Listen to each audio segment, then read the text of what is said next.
I'm standing here in a completely vacant shopping mall. This is a first-generation mall, likely built in the early 1970s. It was struggling to try and stay alive, and then COVID hit.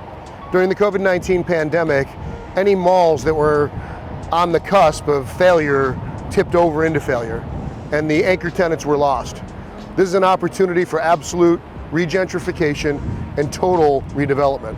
This is a facility that we would knock down, start over with a mass volume of land. What most people don't understand is that there's a tremendous amount of infrastructure. And this mall, this facility wouldn't have been built if the demographics and the density wasn't here. So this is our chance to go ahead and step in and create something unique and something incredibly valuable over the long term. But most people will abandon these types of properties and forget about them, and they'll look to move on to a new location.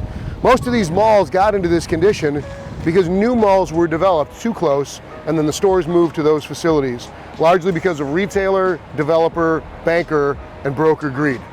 But I can tell you that what we can do here as far as a planned unit development and a new mixed-use facility is something that can create generational wealth in just about 10 years' time.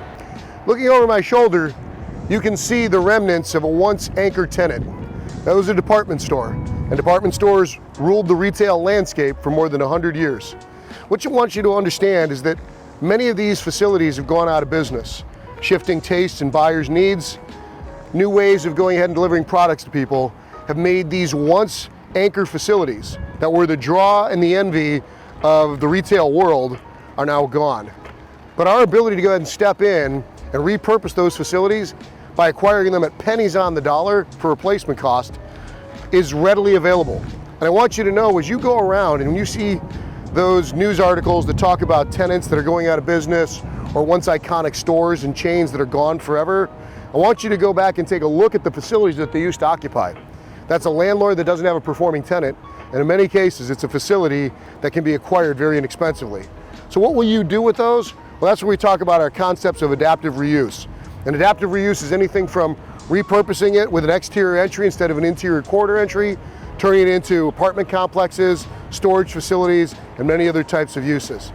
Stick around as we continue to develop these types of case studies. You're going to learn a lot.